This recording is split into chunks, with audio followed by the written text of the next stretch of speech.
Hello friends, स्वागत है आपका आप सबके पसंदीदा यूट्यूब चैनल लक्ष्य विकास सर में। दोस्तों, आज अपन 27 नवंबर का करंट अफेयर्स को कवर करेंगे। तो चलिए शुरू करते हैं। फर्स्ट क्वेश्चन है, हाल ही में न्यूशावा गोरेंग उत्सव कहाँ मनाया गया?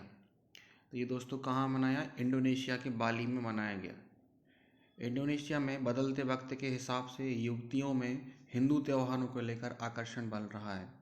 बाली में युवतियों ने निगुशावा देवी देवताओं के जमावड़े अर्थात देवी देवताओं का आवाहन करके वहाँ अलग अलग प्रकार की उनकी कलाकृतियाँ झांकी के माध्यम से आपका ये कार्य किए गए थे। 2 सप्ताह तक चला है आपका ये अनुष्ठान, जिसमें कई भारतीय सांस्कृतिक कार्यक्रमों का आयोजन किया गया, जिसमें नृत्य भी किए गए। भारतीय संस्कृति में जो भारतीय नृत्य होते हैं उनका भी आयोजन किया गया। तो पूरी दुनिया में आज भारतीय संस्कृति के भारतीय नृत्यों का आयोजन किया जा रहा है। तो भारतीय संस्कृति को लोग अग्रसर भी हो रहे हैं और हमारे हिंदू धर्म का भी कई जगह पर प्रचार किया जा रहा है। ठीक है, तो ये आपको याद रखना है। नेक्स्ट क्वेश्चन है, हाल ही में किस भाषा में भारतीय संविधान का अनावरण किया गया? In which language the Indian constitution has been unveil. तो संस्कृत और मैथिली में आपका ये किया गया। इसका एक मतलब भारतीय संविधान हमारा कई भाषाओं में है। अभी संविधान दिवस हाल ही में मनाया गया, जो हमने देखा 26 नवंबर को। तो उसी दिन आपका ये सब किया गया, ये आपको याद रखना है। नेक्स्ट क्वेश्चन है आपके सामने, हाल ही में संविधान दिवस कब मनाया गया? ठीक है, तो ये आपको याद रखना है कि 26 नवंबर को भी हमारा कॉन्स्टिट्यूशन डे मनाया गया। तो वैसे हमारा संविधान जो है वो 26 जनवरी 1950 को लागू हुआ था, जिस दिन हम लोग भारत में गणतंत्र दिवस या रिपब्लिक डे के रूप में मनाते हैं। और 26 नवंबर को इंडियन कॉन्स्टिट्यूशन डे मनाया जाता है, जो पहले इंडियन लॉ डे यानी भारतीय कानून दिवस के रूप में मनाया जाता था, लेकिन फिर आपका 26 नवंबर को हम लोग मनाने लगे। इसका रीज़न ये है कि 26 नवंबर 1949 को हमारा संविधान जो है वो बन के तैयार किया था।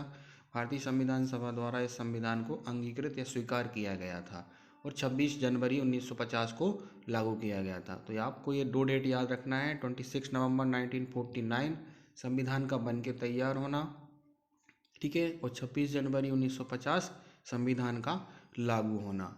अब इसको थोड़ा सा हम लोग विस्तार से जानते हैं। भारतीय गणराज्य का संविधान 26 नवंबर 1949 को बनकर तैयार हुआ था। संविधान सभा की प्रारूप समिति के अध्यक्ष डॉक्टर भीमराव अंबेडकर के 125वीं जयंती वर्ष के रूप में 26 नवंबर सन 2015 को पहली बार भारत सरकार द्वारा संविधान दिवस संपूर्ण भारत में मनाया गया, जो कि इसके पहले भारतीय कानून दिवस के रूप में भी मनाया जाता था। और अभी भी भारतीय कानून दिवस अगर हम लोग बात करेंगे तो वो 26 नवंबर को ही बोलेंगे हम। 26 नवंबर 2015 से प्रत्येक वर्ष संपूर्ण भारत में संविधान दिवस मनाया जा रहा है। इससे पहले इसे राष्ट्रीय कानून दिवस के रूप में मनाया जाता था। संविधान सभा ने भारत के संविधान को 2 साल 11 माह 18 दिन में बनाकर 26 नवंबर 1949 को पूरा किया था और राष्ट्र को समर्पित किया था। ठीक है, भारतीय संविधान जो है वो आपका 26 जनवरी 1950 से अमल में लाया या लागू किया गया। तो हम 26 जनवरी को हर साल रिपब्लिक डे मनाते हैं और 26 नवंबर को इंडियन कॉन्स्टिट्यूशन डे मनाते हैं, ये आपको याद रखना है। नेक्स्ट है, हाल ही में आपके वरिष्ठ आईपीएस रश्मि शुक्ला को फिर से किस राज्य का डीजीपी नियुक्त किया गया है? Recently, senior IPS Rashmi Shukla has been reappointed as DGP of which state? तो ये हैं रश्मि शुक्ला जी, इनको आपका महाराष्ट्र का बनाया गया है। दोस्तों, ये एक ऐसी लेडी हैं जो बहुत कम एज में आपके बड़े पदों पर आसीन रही हैं। तो 22 साल की उम्र में ये आईएएस बन गई थी। 22 साल की उम्र में आईएएस बनने वाली आईपीएस रश्मि शुक्ला महाराष्ट्र की पहली महिला डीजीपी हैं।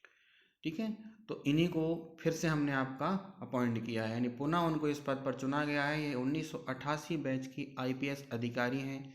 इसी साल 4 जनवरी को उन्हें राज्य का डीजीपी नियुक्त किया गया था। डीजीपी बनने से पहले ये केंद्रीय प्रतिनियुक्ति पर सशस्त्र सीमा बल यानी एसएसबी के महानिदेशक यानी डीजी के पद पर आपकी रही हैं। ठीक है, तो डायरेक्टर जनरल उसको कहा जाता है।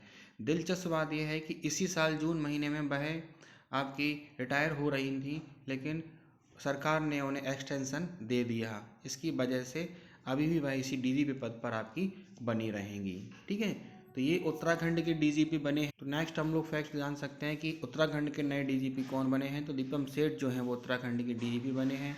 1 साल तक आपके अस्थायी तौर पे आपका चलता रहा। तो करीब 1 साल बाद उत्तराखंड पुलिस को अपना स्थायी मुखिया मिल गया है। 1995 बैच के आईपीएस अधिकारी को आपका पुलिस महानिदेशक नियुक्त कर लिया गया है। सोमवार को उत्तराखंड सरकार ने दीपम सेठ को इस पद पर आपका नियुक्त किया।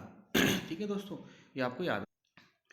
अब दोस्तों एक बहुत ही अलग थोड़ा सा फैक्ट है जो कि हम लोग अभी चर्चा कर रहे थे कि डीजीपी कौन होता है। तो डीजीपी यानी डायरेक्टर जनरल ऑफ पुलिस, इसको इंग्लिश में पूरा इसका नाम होता है, हिंदी में कहते हैं इसको पुलिस महानिदेशक। ये दोस्तों भारतीय राज्यों या केंद्र शासित प्रदेशों में जो भी पुलिस होती है, जितनी भी पुलिस होती है, तो उन पुलिस में पुलिस का सबसे बड़ा अधिकारी होता है, राज्य का मुखिया होता है।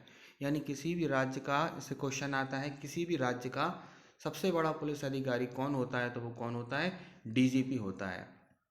ठीक है, डीजीपी यानी डायरेक्टर जनरल ऑफ पुलिस।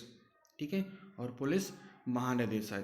तो ये अलग अलग रैंक होती हैं। हम लोग देखते हैं कि शुरुआत से लेकर आप यहाँ अधिकारी तौर पे चर्चा करेंगे हम लोग। पुलिस में देखते हैं तो सब इंस्पेक्टर होता है, फिर इंस्पेक्टर होता है, फिर ऐसे ही आप लोग कोई शहर होता है तो वहाँ पर सीएसपी होता है, इसको सिटी सुपरिटेंडेंट ऑफ पुलिस बोला जाता है। ज़िले का बड़ा अधिकारी आपका एसपी होता है।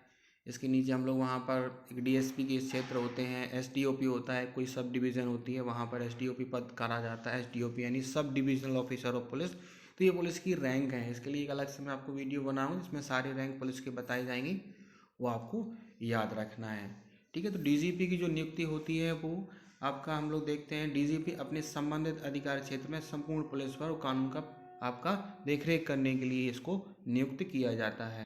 ठीक है, यह पद महत्वपूर्ण अधिकार रखता है, कानून व्यवस्था बनाए रखने, अपराध की रोकथाम रणनीतियों को लागू करने, सार्वजनिक सुरक्षा सुनिश्चित करने में महत्वपूर्ण भूमिका निभा। डीजीपी को आमतौर पर राज्य सरकार द्वारा नियुक्त किया जाता है और वह कानून के शासन को बनाए रखने और नागरिकों के अधिकारों की रक्षा करने के लिए अन्य कानून प्रवर्तन एजेंसियों और सरकारी अधिकारियों के साथ मिलकर कार्य करता है। तो दोस्तों ये कुछ फैक्ट्स रहे।